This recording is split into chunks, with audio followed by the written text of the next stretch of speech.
Hey guys, welcome back to my channel. So I'll share Lakdi Mithai recipe today. So in terms of my ingredients, I've got 3 cups of flour here. So just your normal white flour that I've got here.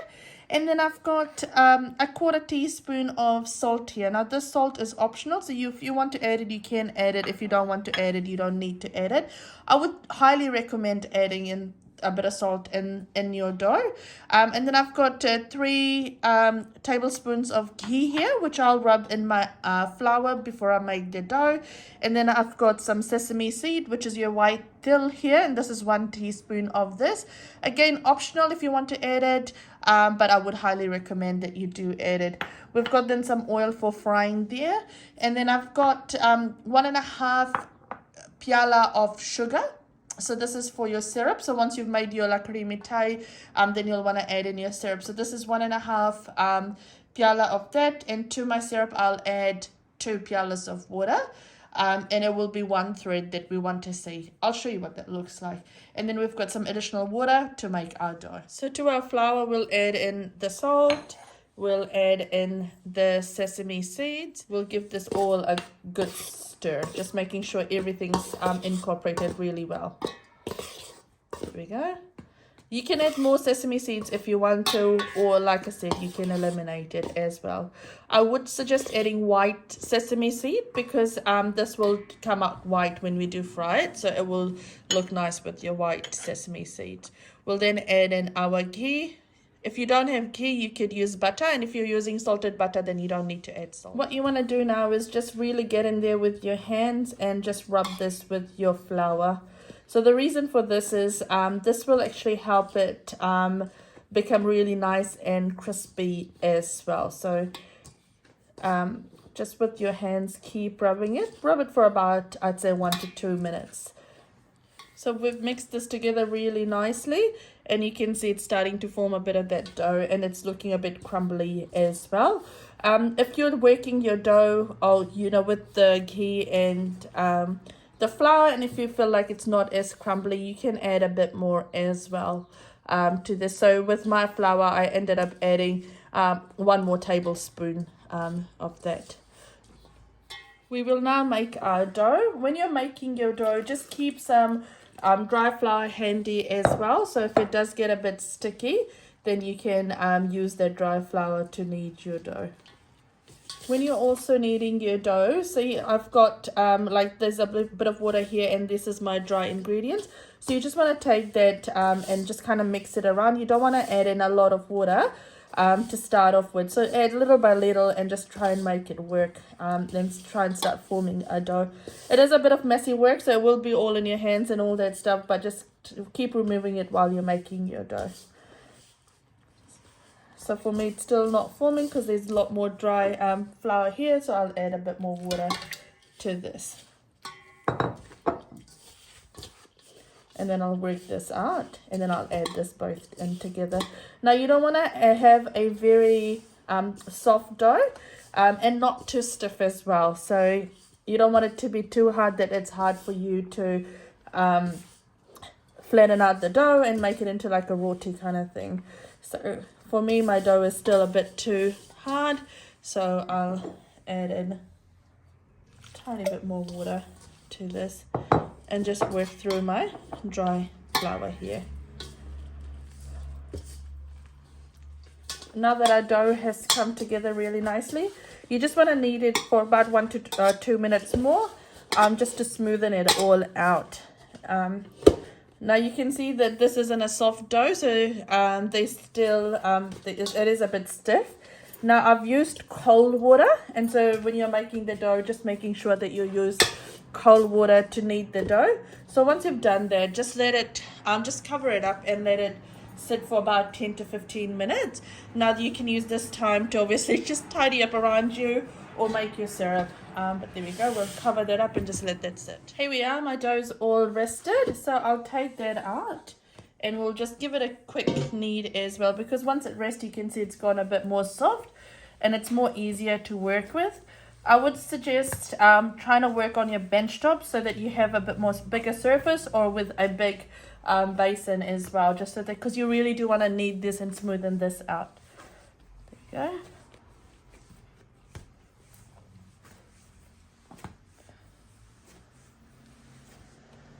here we are. There we go. That's looking really nice. So what I've done is I've just kind of divided into two parts, and we'll just kind of roll it out. And we'll just do what we would do with our roti doughs. So just making small little balls, loaves. So you take whatever you've cut, just give it a nice, there we go, and just flatten it out. When you do work with your dough, you do want to avoid flour, like adding additional flour. I do have some on the side here, but you do want to avoid it because when you do fry it, it will make your oil really dirty. Here we go, that's all flattened out. And what we'll do now is we will roll it like we would roll our roti. So I'm just going to sprinkle a bit of flour on my surface. You could use oil if you want to as well, but you don't want to have a lot of flour on your surface. And we'll just roll this out like we would with a roti. Here we are. So in terms of the thickness, it is personal preferences. I don't prefer it too thick, so I haven't made it that thick. There we go. What we've done now is we've just put this in our tawa, and we'll just let this heat up for about 15 to 20 minutes on each side. Just looking a bit like that. We don't want it to form any crust or any we don't want it to fully cook, but we do want a bit of crust formed there. What this will do is it will just dry it out a little bit, and so when you working through the remainder of your dough, and when you cut this through, it won't stick with the other doughs. So what we'll do is once we've made all the rotis and put it on the tawa, and you can see it's just really dried it out, it's all sitting here together and nothing's getting stick to each other. We will just then cut it up into different sizes. So here we go. It really depends on the size you want, and then just putting it on a side there. So I'll show you how I do it. Again, the length and all that really depends on how you prefer it. Some people prefer really long Lakdi Mithais. Some prefer not too long. So it really depends on how you prefer it. Now, I don't like to cut it really straight. I like to kind of cut it on an angle. Again, personal preference. You can cut it any way you prefer it. Here we go. And because I didn't obviously cut it evenly, we'll have some really long Lakdi Mithais and some not too long. And some really short ones as well. So I'll work through my my dough, and I'll show you how to fry it off. We'll add this in our oil.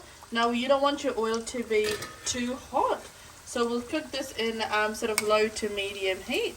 Once you add it, just give it a quick stir, just so nothing's sticking. However, since we've done that tawa stuff, it won't stick, and you just want to let this now fry off. You want to cook this until it's golden brown. There we go. Now it might look a bit whitish to you, but you can see there's a tinge of brown there. It's remove it. I mean, this is fully cooked for mine, like there's less bubbles in that, but remove it because this will continue to cook and it will go more brown as well. There we go. So I've taken it out at that stage, and I can hear it, like it's gone really crunchy as well.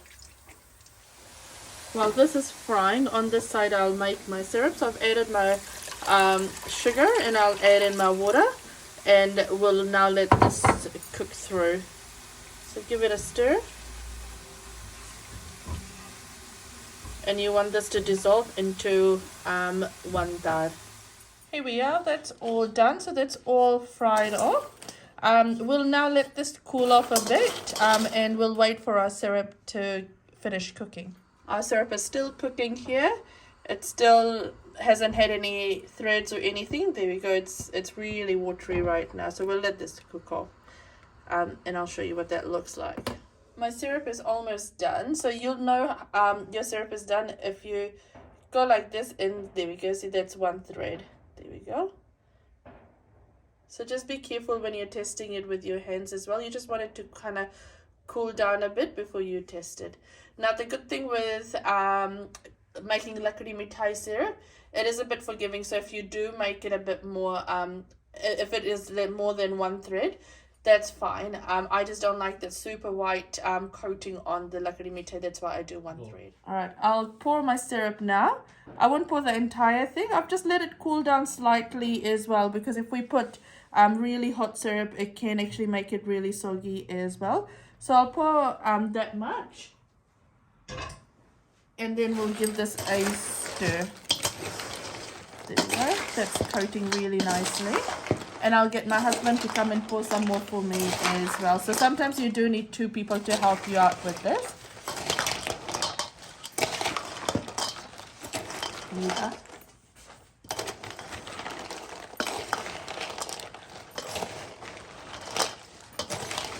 But you just want everything to be coated nicely. Cool. Thank you. Perfect. Here we are. That's all done. That's coated so nicely. Everything's coated really, really nicely. And what we'll want now is we'll just want this to cool down a bit. But with one thread, what you'll see, you can see that it doesn't have that really distinct white coloring that Lakdi Mithais have. So this is really, really nice.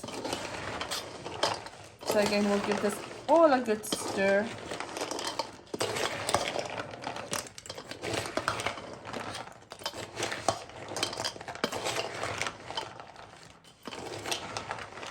There we go.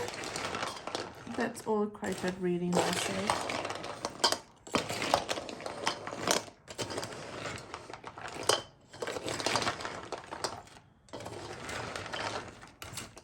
Perfect. So we'll let this all cool down, and we'll let this dry up as well, but that's what it's looking like at the moment. In the previous clip, you could hear my husband trying to say Bahut Jalum there, but there we go. That's all done. It is looking a bit wet at the moment, but it will dry up, and when I show my final look for Diwali, I'll show you what that looks like. But it is so nice and crispy. There we go. So crispy, so nice. If you like my channel, if you like what I'm posting, feel free to like, share and subscribe, and do let me know what else you guys want me to post. Take care, guys. Bye.